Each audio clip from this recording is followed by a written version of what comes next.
Hello, I'm Erica Leonard, and today I'm giving my presentation on Susan Dupor, who is a deaf artist.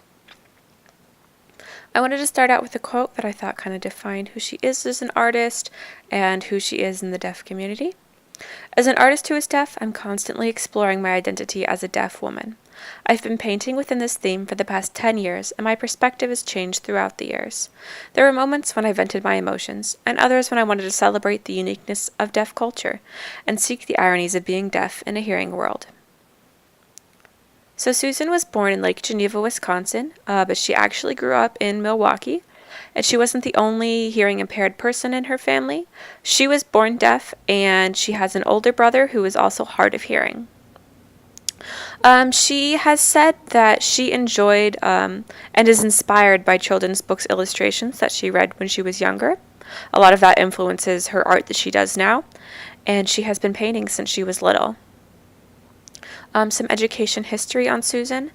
She attended hearing impaired programs all the way from kindergarten until 12th grade.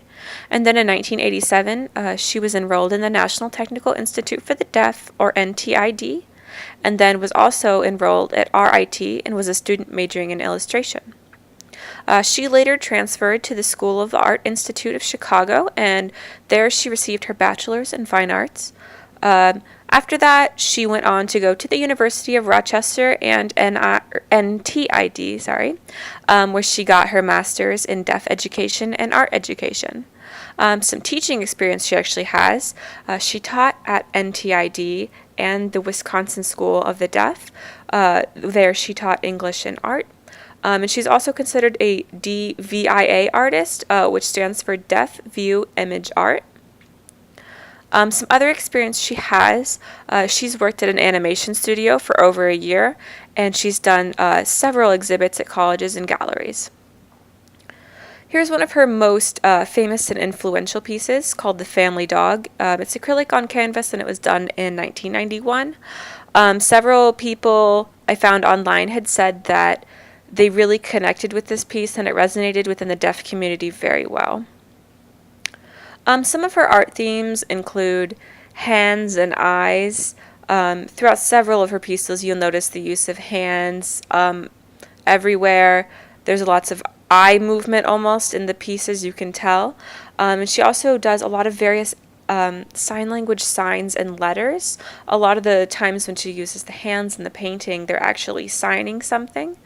And she really likes to focus on deaf viewpoints. So like with the family dog, it would be stuff that the deaf community would recognize and would resonate with through their community, but the hearing world might not pick up on immediately.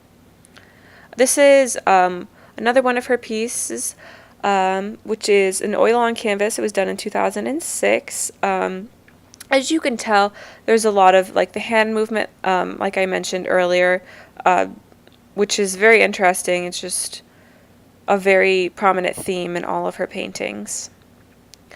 She does several art forms. Most generally, she does oil paintings, but she also does printmaking and has done ceramics.